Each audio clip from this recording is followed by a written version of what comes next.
tratando de ser lo más escueta posible porque solamente de cada doctrina es para se estudia en un seminario mucho tiempo, pero esto es algo muy simple, muy sencillo, muy sinóptico, pero usted va a tener la idea central de cada una de las doctrinas. Dejé una tarea que no se me olvidó, porque les dije que era mi propósito, que de cada doctrina usted se aprenda, aunque sea el nombre de la doctrina y un verso bíblico, versículo bíblico que respalde la doctrina. Usted dice amén, ¿lo recuerdan? Entonces yo dejé una tarea el miércoles pasado. La primera doctrina fundamental en el cual se basan todas las demás, la primera que estudiamos es la inspiración de las Escrituras. ¿Y qué verso yo pedí que aprendieran? Liz. ¿Cómo es? Segunda. El 17 no lo pedí, pero si se lo aprendieron mucho mejor porque completa la idea. ¿Quién lo puede repetir? Liz. A ver, ¿y alguien más que vaya ahí prendiendo la computadora?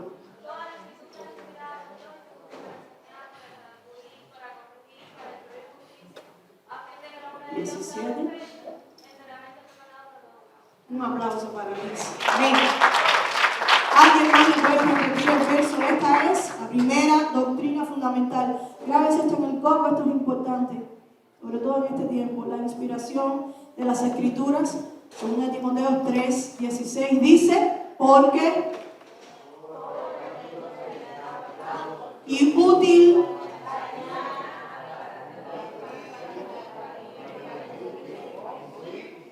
pero no se vale porque lo están leyendo. yo decía, wow, qué alumno más aplicado.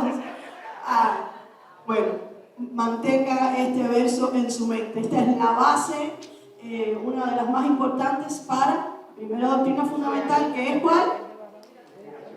La inspiración de las Escrituras, del cual provienen todas las otras 15 doctrinas que vamos a estar hablando. No quiere decir que son las únicas doctrinas, no, hay más, como por ejemplo la doctrina de los ángeles, que no está incluida, que estas son las fundamentales, las doctrinas más importantes respecto a nuestra salvación, de dónde venimos, todas esas cosas. La segunda doctrina fundamental, vamos a ver hoy, vamos a tratar de resumirlo, es un poco difícil, pero es el único Dios verdadero. Poquito, ¿me puedes cerrar aquella puerta, please? Gracias. Ya, mira, Orlando está más cerca. El único y verdadero Dios. ¿Lo tienen los que toman nota? El único y verdadero Dios. Segunda doctrina de las 16 doctrinas fundamentales. Dios es el ser más perfecto y es la causa de todos los otros seres. Eso es lo primero que yo quiero que usted tome nota ahí. Dios es el ser más perfecto, el único, vamos a cambiar la palabra mejor. Dios es el único ser perfecto y es la causa de todos los otros seres. ¿Por qué decimos esto? Porque Dios es el origen, Él es la fuente de todo lo creado. Entonces, Él es el único ser perfecto y es la causa, la fuente, el origen de todos los otros seres creados. ¿Te dice amén? Vamos a la palabra. Juan 17:3, y este es su verso que usted va a aprender de tarea. Te la puse fácil. Juan 17:3, el único y verdadero Dios. Dice el apóstol Juan. El apóstol Juan, el Evangelio según Juan, es el apóstol que más habla de doctrina. El Evangelio que más habla de doctrina. Y dice el apóstol en Juan 17:3. Anótalo allí, Juan 17:3, tarea.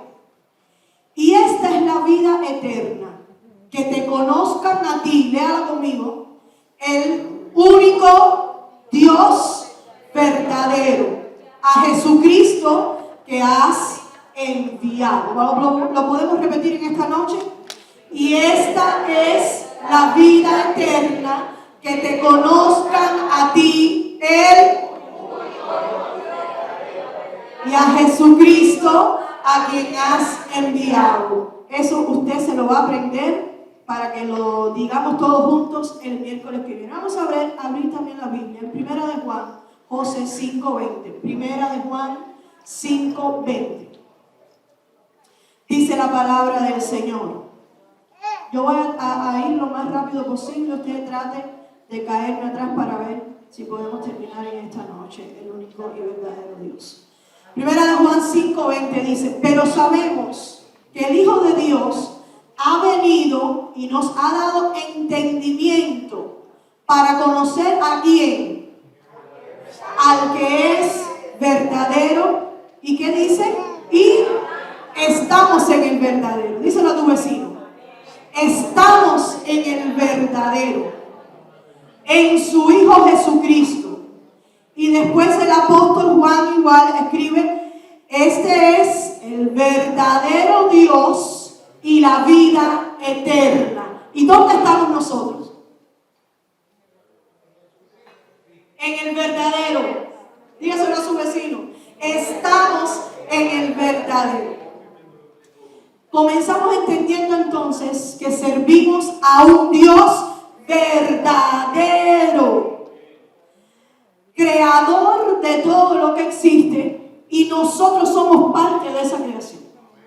Nosotros somos parte de esa creación. Génesis capítulo 1, en el verso 1, usted lo sabe, lo hemos estado hablando porque corresponde hablarlo cuando tocamos las doctrinas. Génesis 1:1 dice: en el principio creó Dios. ¿Qué hizo Dios? ¿Pero qué hizo? Creó. La hermenéutica, una de las leyes de hermenéutica. ¿Y qué cosa es hermenéutica? Es el arte de traducir las escrituras correctamente, las sagradas escrituras. Una de las leyes de la hermenéutica nos dice que la primera vez que se toca un tema en la Biblia, ese es de mucha importancia. Y la Biblia abre el primer verso, el primer capítulo de la palabra, dice, nos demuestra con una palabra quién es Dios. Y hay que poner ojo allí, atención, porque es la primera vez que Dios se revela como ¿qué? Como creador de todo lo que existe. Entonces servimos a un Dios creador de todo lo que existe. Dice la Biblia: en el principio creó Dios los cielos y la tierra. Entonces, ¿cómo se da a conocer Dios? Como creador de todas las cosas. Y así lo sigue haciendo Dios a través de toda la palabra. Entonces, aparece Dios en el escenario. Moisés escribe y dice: en el principio creó Dios. Aparece Dios, Él se presenta al hombre como creador de todo lo que existe. ¿Usted dice amén? Salmo 24:1 entonces dice, lo conocemos: de Jehová es la tierra, ¿qué más? El mundo y los que en él habitan. Vuelve Dios a decirnos en muchas citas, pero en estas dos que tomé, porque si no, no terminamos solamente hablando de Dios creador, que Dios es el creador de todo lo que existe.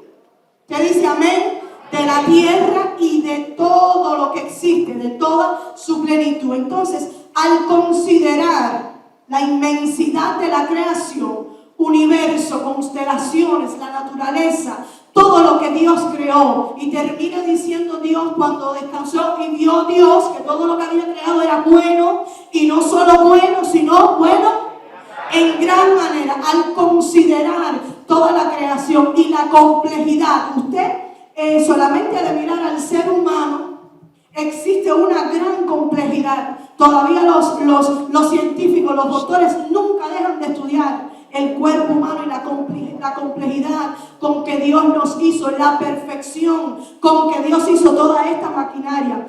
Al considerar la belleza de todo lo que nos rodea, al considerar el orden según Dios lo estipuló y lo fue creando, podemos entonces, todo eso nos da una sensación de la grandeza del Dios creador.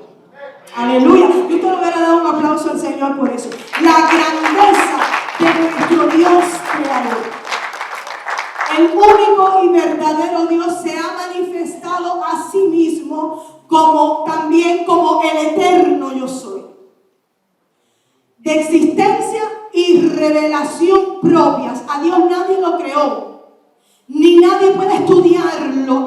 Lo que el hombre conoce de Dios es lo que Él quiso revelar de Él. Así que nadie lo creó y nadie le puede investigar, nadie le puede tener su propia revelación a menos que Dios no se dé a conocer. Se ha revelado también Dios a la creación, manifestando principios de parentescos y asociación.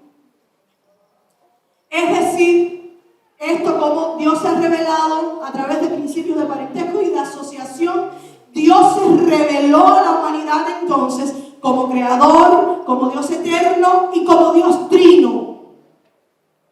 Servimos a un Dios trino. No es Omni Jesus, no. No es la doctrina solo Jesús, es una doctrina errada.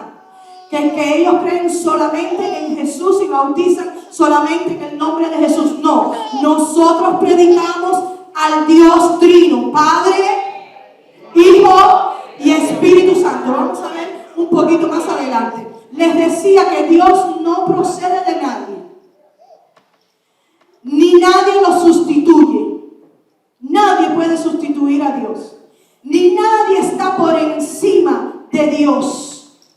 Él existe desde el principio y existe hasta el final. No hay final para Dios. Nadie lo vio. Él es eterno. Vamos a la palabra. Job 11. Vamos a leer del 7 al 9. Perdónenme la velocidad. Usted trate de mantenerse ahí en mosca, como dicen los peruanos. Job 11, 7 al 9. ¿Lo tiene? Dice: ¿descubrirás tú los secretos de Dios? ¿Llegarás tú a la perfección del Todopoderoso? Es más alta que los cielos. ¿Qué harás? Es más profunda que el Seol. ¿Cómo la conocerás? Su dimensión es más extensa que la tierra y más ancha que el mar. Aleluya.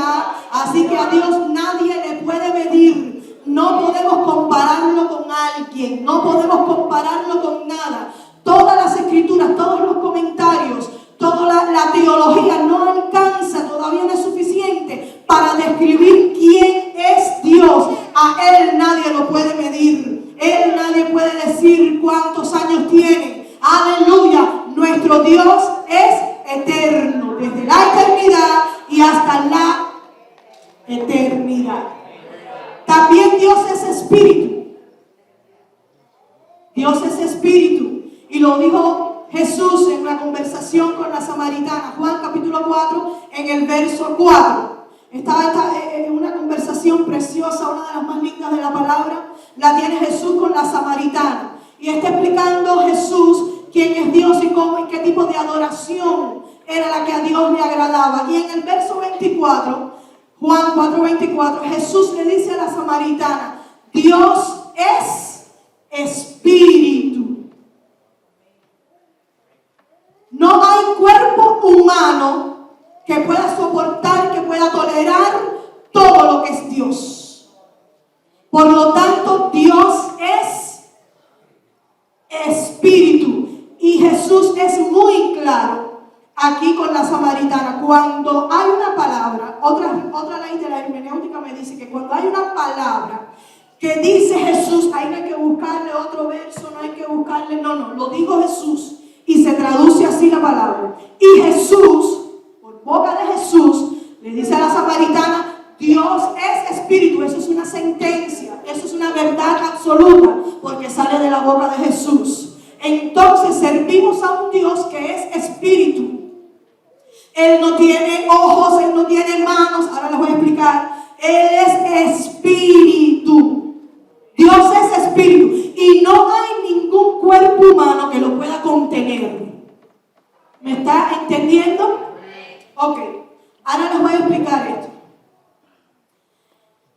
En el Salmo 91, por ejemplo, y a través de toda la Biblia, los autores de la Biblia, de los cuales hablamos un poquito el miércoles pasado, han puesto a Dios con ojos, han puesto a Dios con manos, el brazo fuerte de Jehová, los ojos de Jehová rodean la tierra, con sus plumas, dice el Salmo 91, te cubrirá y debajo de sus alas, pero Dios es espíritu. Eso se llama antropomorfismo. Antropomorfismo son metáforas que usan los autores de la Biblia para darnos a conocer mediante lo que nosotros conocemos. Conocemos las alas, conocemos las plumas, conocemos los brazos, conocemos los ojos. Entonces son metáforas, antropomorfismo, metáforas que usan los autores de la Biblia para darnos a conocer mediante las cosas que conocemos lo que no conocemos de Dios. ¿Me entendieron o están muy enredados? Que podamos entender cómo Dios se manifiesta. Pero Dios es espíritu. Pero los autores de la Biblia usan este tipo de metáforas para que nosotros, a través de lo que manejamos, el conocimiento humano, podamos entender quién es Dios para nosotros. Pero dígalo conmigo, Dios es espíritu. Aleluya. Por eso que el salmista entonces, David dice, con sus plumas te cubrirá, bajo sus alas, todas esas cosas.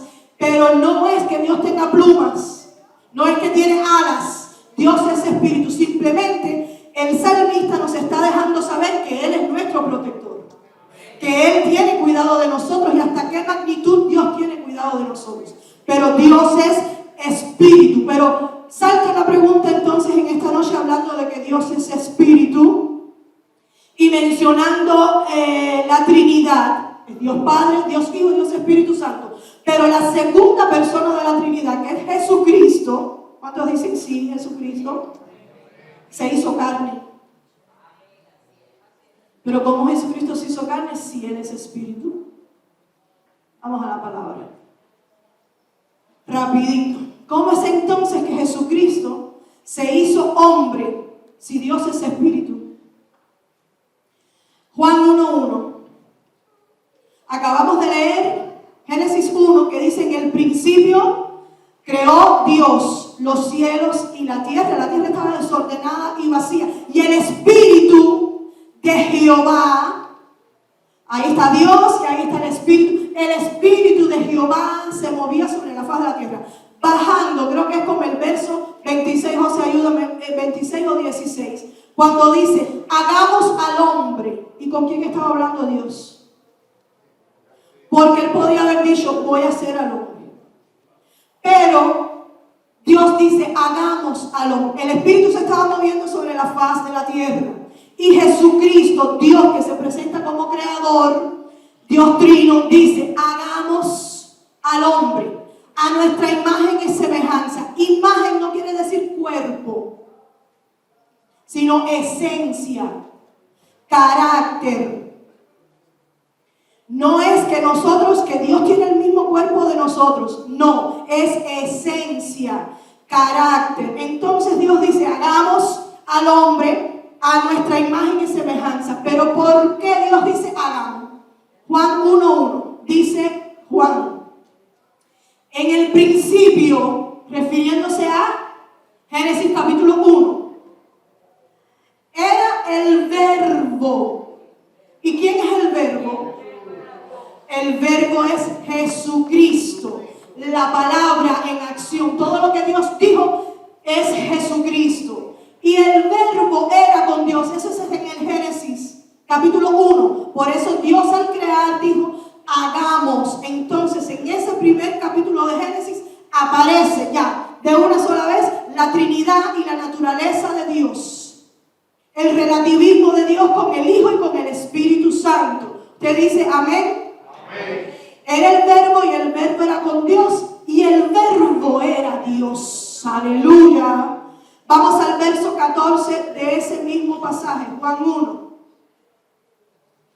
que nos dice por qué Jesucristo se hizo hombre. Dice el verso 14 de Juan capítulo 1: y aquel verbo, el que estaba en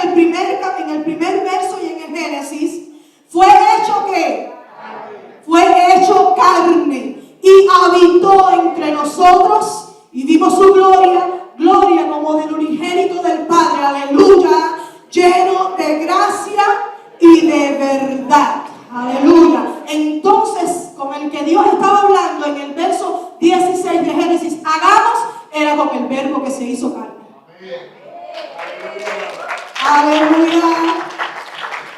Isaías capítulo 9 en el verso 6 dice, Isaías, vamos a tomar solo la primera oración de Isaías para no tomar tanto tiempo. Dice Isaías 9:6, porque un niño nos es nacido. Este es Isaías profetizando acerca del Mesías que iba a venir. Isaías dice, porque un niño nos es nacido, hijo nos es dado. Isaías se para entonces ahí y nos dice, el niño va a nacer a través de un nacimiento virginal. María lo va a inventar en su vientre. Pero fíjense con qué perfección y con qué detalle nos ha hecho Dios, que la sangre de la mamá no se mezcla con la del feto.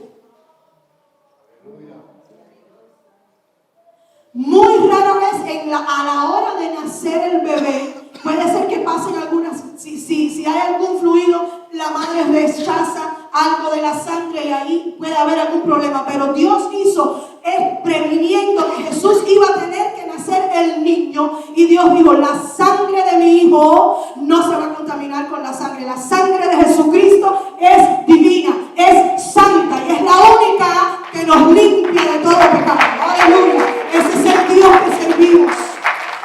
Un niño nos es nacido, pero después nos dice, el hijo se los doy yo. Nos es dado. El niño va a nacer, pero el propósito se los doy yo. Aleluya. Entonces Jesús vino a la tierra, se hizo carne. El verbo se hizo carne porque había un propósito de parte de Dios. Filipenses 2 del 5 al 11. Porque Dios, que es espíritu, envía a Jesús a que se convierta en carne. Dice Filipenses 2 del 5 al 11. Haya pues en vosotros este sentir que hubo también en Cristo Jesús, el cual siendo en forma de Dios, no estimó el ser igual a Dios como cosa que aferrarse, sino que hizo kenosis, se despojó a sí mismo, tomando ¿qué forma? De niño. Tomando forma de siervo, hecho semejante a los hombres, y estando en la condición de hombre, se humilló a sí mismo. Y aquí está el propósito por lo cual Dios envía a su Hijo que se haga carne. Haciéndose obediente hasta la muerte, y muerte de cruz.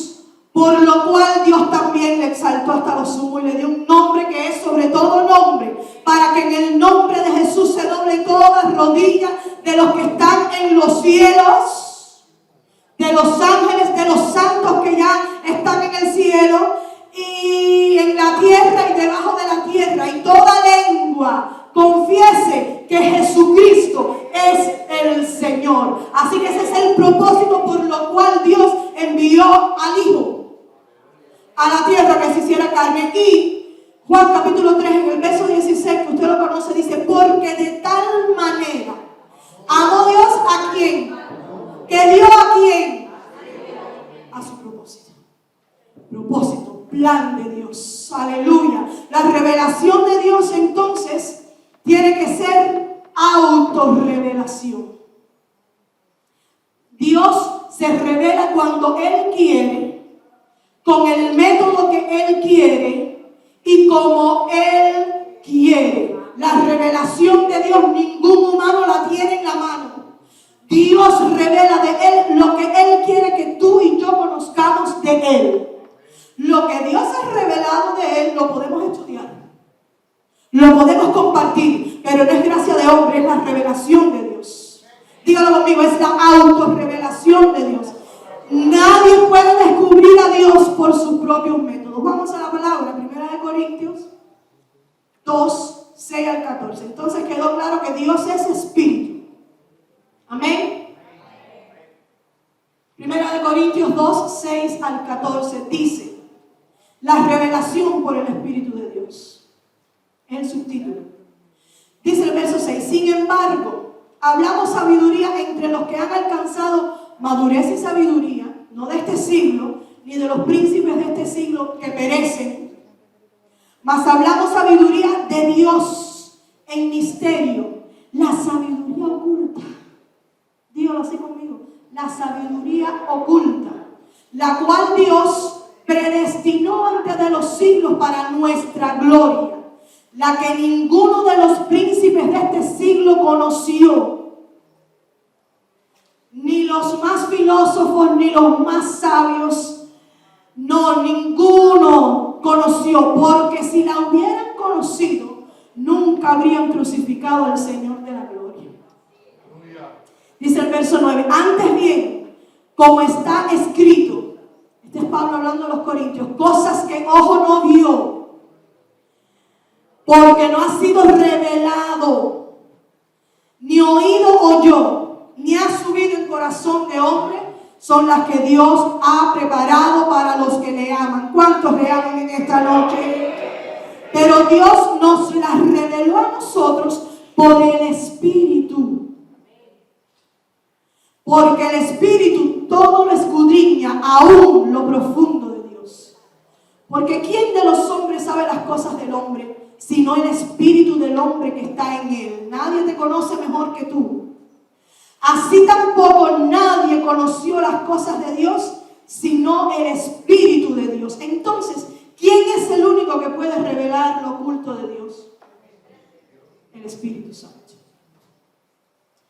Y nosotros no hemos recibido el espíritu del mundo, sino el Espíritu que proviene de Dios, para que sepamos lo que Dios nos ha concedido, lo cual también hablamos, no con palabras enseñadas por sabiduría humana, sino con las que enseña ¿quién?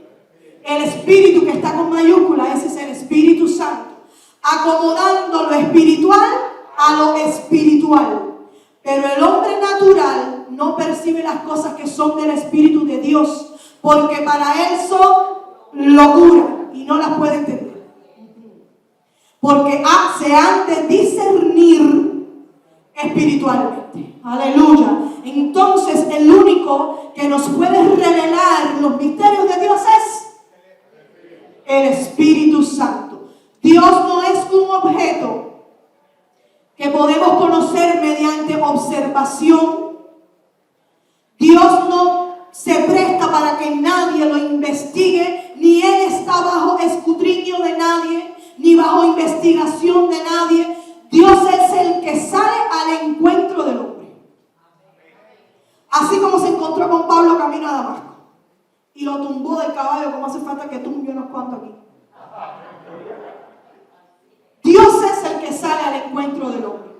Ningún hombre puede decir yo encontré a Dios. No, es al revés. Dios me encontró a mí. Cuando yo estaba en mis delitos, en mis pecados, en mi fango, en mi suciedad, Dios vino, se inclinó y me rescató del lodo del pozo cenagoso. Entonces Dios es el que se encuentra con el hombre, porque tenemos un Dios bueno. Aleluya. La lectura de algunos de los nombres de Dios, vamos a hacerlo bien rapidito. Y esta lectura, él tiene 115 títulos, se le conocen en la Biblia, en la palabra de Dios, pero hoy vamos a leer 6, 7 que anoté aquí. Esto nos deja saber el carácter de Dios para con nosotros. Elohim. Estamos hablando de doctrina.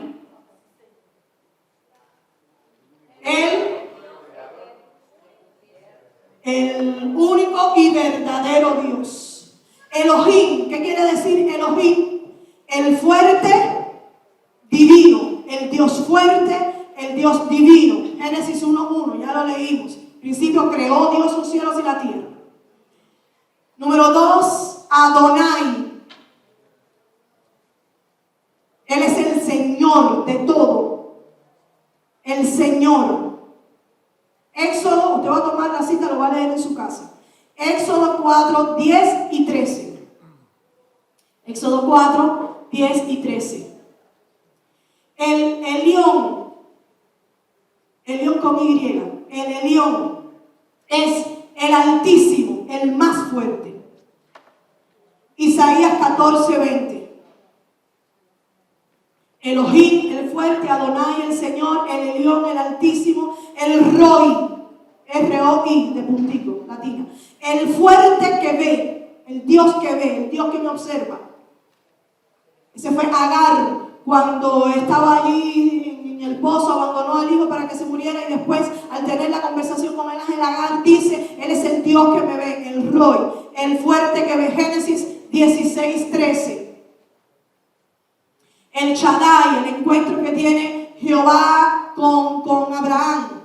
Abraham es el que pone ese título a Dios y le dice, Dios es el que viene y se presenta a Abraham y le dice: yo soy el Todopoderoso, el Shaddai.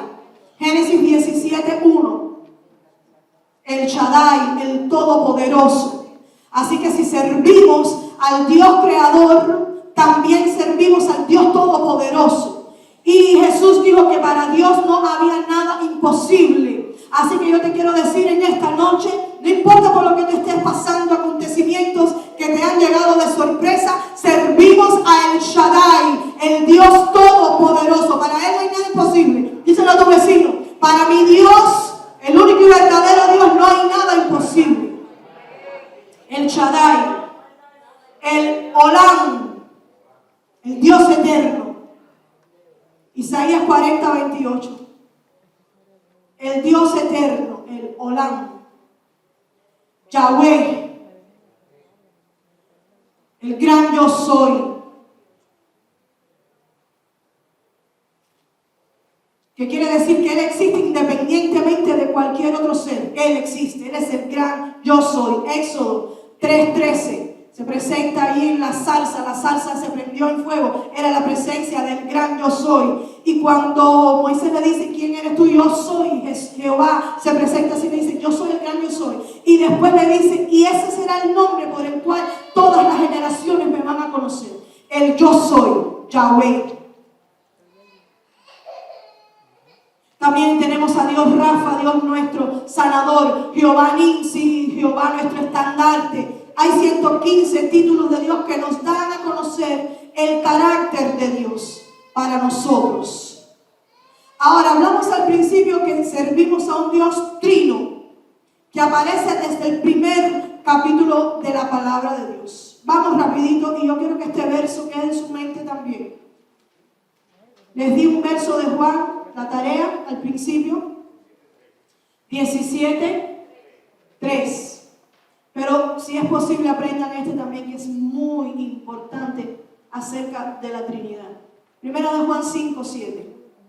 Búscamelo, José, please. Primera de Juan 5:7. Primera de Juan, tres cartas de Juan. Primera de Juan 5:7 dice: porque tres son los que dan testimonio en el cielo: el Padre, el Verbo, que ya les expliqué quién es, y el Espíritu Santo. ¿Y qué dice al final? Y estos tres son uno. Ahora, no quiere decir que el Padre es más importante que el Hijo, ni que el Hijo es más importante que el Padre. Cuando se dice la primera persona de la Trinidad, que es el Padre, la segunda persona de la Trinidad, que es Jesucristo, y la tercera persona de la Trinidad, que es el Espíritu Santo, es por orden de aparición en la palabra. Primero se presenta Dios creador, todo el Antiguo Testamento, y ya en el Nuevo Testamento, ¿quién aparece primero? Cristo. Y Cristo, antes de ascender, dice: me voy, pero no los voy a dejar huérfanos. ¿Y qué pasó el día de Pentecostés? Aparece el Espíritu Santo de Dios. Así que no quiere decir que uno sea más importante que otro. Es el mismo Dios con funciones diferentes. Porque dice Juan: y estos tres son uno. Por ejemplo, y este es clásico, el ejemplo del huevo. El huevo tiene la cáscara que hace una función. ¿Cuál es la función del huevo? De la cáscara, perdón. Proteger lo que hay adentro. Adentro hay yema y clara, que las dos son diferentes. Algunos doctores te dicen: cómete nada más la clara y bota la yema, que te da colesterol. Pero esas son tres cosas diferentes. ¿Pero qué cosa es?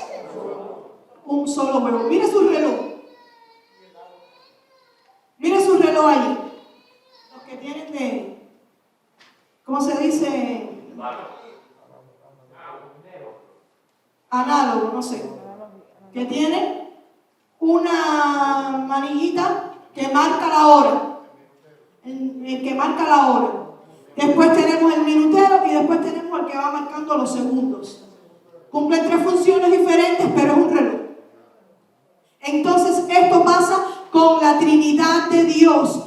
3 son los que dan testimonio en el cielo: el Padre, el Verbo y el Espíritu Santo. Y estos 3 son unos. El autorretrato, lo que Dios quiso revelar de Él en la palabra, es que Él se presenta en la Biblia como un Dios trino. La palabra Trinidad no aparece explícitamente en la Biblia, pero aparece implícitamente, como estudiamos en el primer capítulo de Génesis. No dice Trinidad en la Biblia, pero hay luz en la Biblia cuando leemos versos como estos. Ahí no dice la palabra Trinidad, pero nos dice que hay 3 actuando en funciones diferentes. Un Dios que actúa en funciones diferentes. ¿Me entendió? Vamos a ver un ejemplo.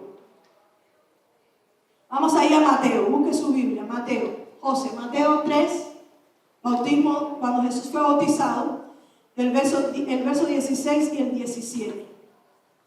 Allí se ve, no aparece la palabra Trinidad, pero se ve claramente la participación de las 3 personas de la Trinidad: el Padre, el Hijo y el Espíritu Santo. El Hijo estaba siendo bautizado, ya estaba en escena. Después, cuando el Hijo es bautizado, dice Juan, describiendo como una metáfora, una comparación para que pudiéramos entender, Juan dice que se oyó una voz del cielo, que se abrieron los cielos y se oyó la voz del Padre que dijo: este es mi Hijo amado, en el cual tengo complacencia. ¿Y qué pasó después? El Espíritu Santo descendió como paloma. No es que era una paloma, recuerden lo que hablamos ahorita, como paloma. Así que ahí están representadas las 3 personas de la Trinidad. No dice Trinidad, pero está implícitamente. Entonces tenemos también las palabras de Jesús. Inicia su ministerio. Vamos a Lucas 4, 16 al 21. Rapidito, José. Lucas 4, 16 al 21. Vamos a tener que dejar un poquito para el próximo mes. Lucas 4, 16 dice: vino a Nazaret, donde se había criado, y en el día de reposo entró en la sinagoga conforme a su costumbre, y se levantó a que el Verbo se levantaba a leer. Y se le dio el libro del profeta Isaías, y habiendo abierto el libro, halló el lugar donde estaba escrito: el Espíritu del Señor está sobre mí. Y este es Jesús. Esa escritura fue escrita acerca de él. Isaías lo profetiza acerca de Jesús. Entonces Jesús está leyendo que el Espíritu del Señor está sobre mí por cuanto me ha ungido. ¿Quién es el que unge? El Espíritu Santo, el Señor, para dar buenas nuevas a los pobres. Me ha enviado a sanar a los quebrantados de corazón, a pregonar libertad a los cautivos y vista a los ciegos, a poner en libertad a los oprimidos, a predicar el año agradable ¿de quién? Del Señor. Y enrollando el libro, lo dio al ministro y se sentó. Los ojos de todos en la sinagoga estaban fijos en él. Y comenzó a decirles: hoy se ha cumplido esta escritura delante de vosotros. ¡Wow! Él está diciendo, esta escritura que me ungió Dios para dar libertad, ese era él. Y él le estaba diciendo ahí, los que lo estaban mirando, usted se imagina qué unción, qué poder, qué autoridad. Jesús leyendo el rollo de Isaías y le dice a los que estaban allí: esta escritura se ha cumplido hoy delante de ustedes. Las palabras de Jesús también en la gran comisión, Mateo 28, 18 al 19. Ahí aparece implícitamente la Trinidad, no la vamos a leer. En el monte de la transfiguración, ahí aparece también implícitamente la Trinidad. Marcos 9, 2 al 13. Ahí en el monte de la transfiguración Jesús hace referencia a una pluralidad de personas. Y la bendición apostólica, este es el apóstol ahora, vamos a leerlo, 2 Corintios 13, 14. 2 Corintios 13, 14. Esta bendición apostólica es otra manifestación clara acerca de la Trinidad, aunque no se usa la palabra Trinidad explícitamente, claramente, no dice Trinidad, pero lo implica. ¿Usted me está entendiendo? Segunda de Corintios 13:14 dice: la gracia del Señor Jesucristo, el amor de Dios, ¿y qué más?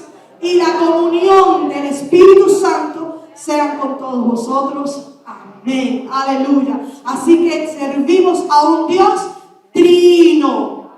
Tres personas, un solo Dios, tres funciones diferentes. Vamos a ver algunos atributos de Dios. Los atributos de Dios es lo que hemos podido conocer de Dios, lo que se conoce de Dios, de su carácter, de su naturaleza.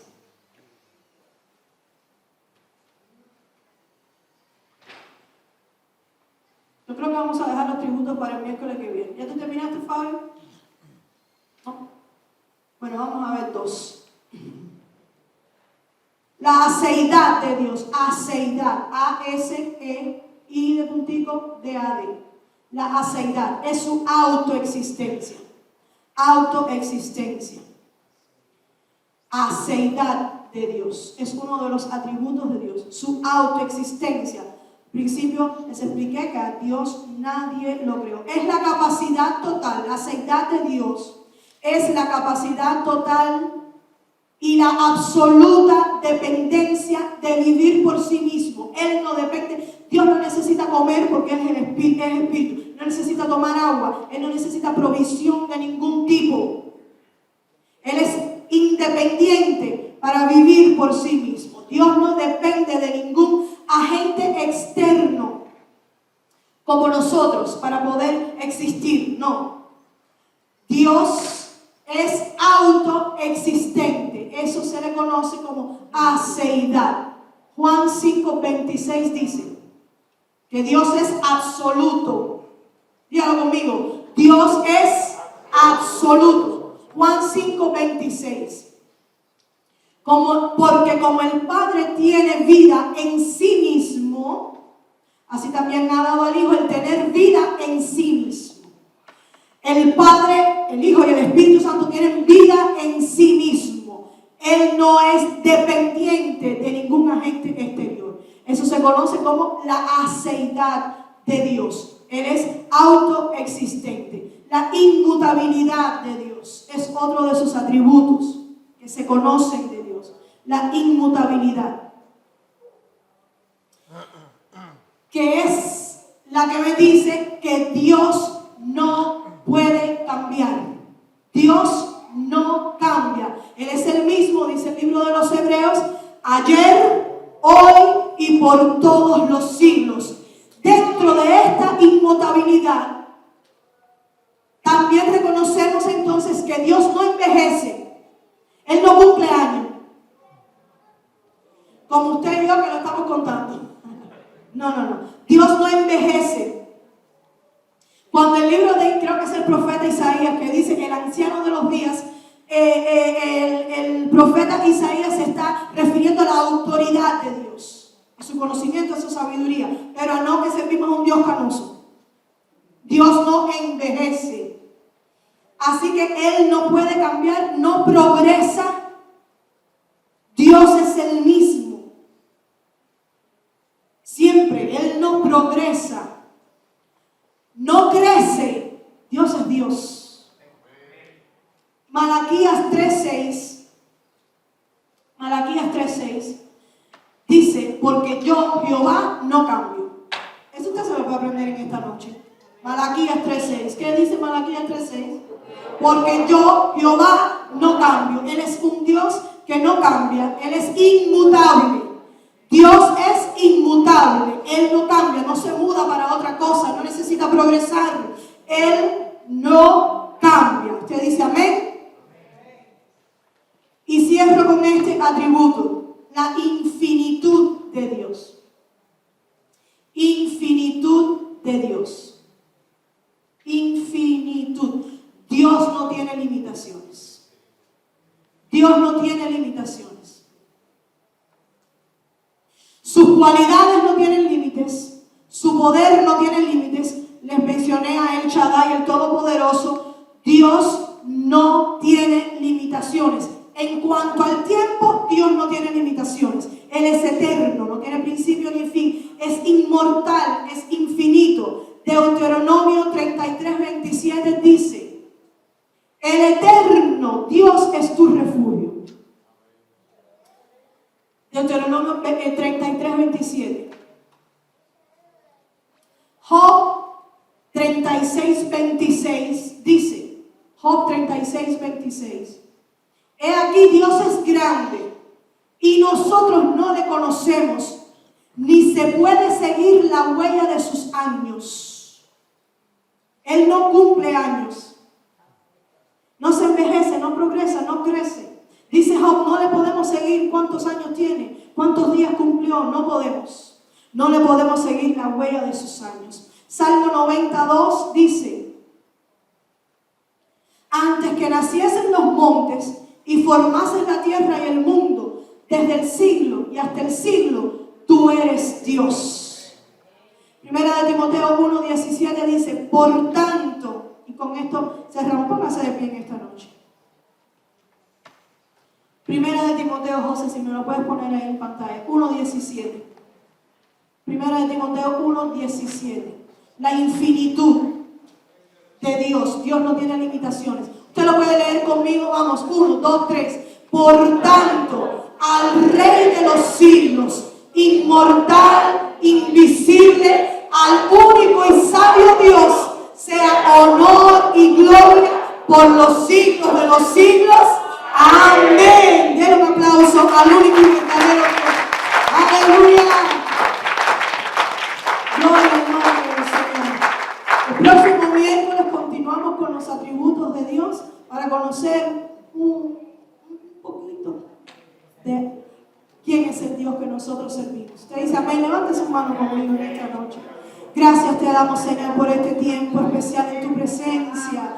Gracias porque tú eres un Dios soberano, omnipotente, omnisapiente, omnipresente, sabio, justo, fiel, misericordioso. Te damos gracias por lavar nuestras ropas con tu sangre, aleluya, por llamarnos, Señor, por llamarnos hijos, herederos, coherederos. Gracias te damos en esta noche. Yo te pido una bendición especial sobre mis hermanos, Señor. Faltan días de trabajo en la semana, te pido que les bendigas, que les guardes, que les proteges, que les des nuevas fuerzas en tu nombre, Señor. Y al regresar a casa, al ir al descanso, tú, Señor, nos des eso, paz. Paz, paz, paz para poder descansar. En el nombre de Jesús te decimos en esta noche que te amamos, Dios. Te amamos, Señor. Aleluya. En tu nombre. Amén y amén. Que no se apague este corazón que arde por ti.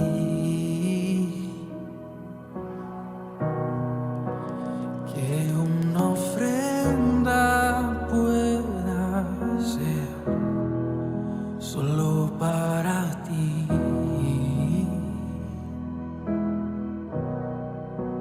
Que no se apague este corazón que arde por ti.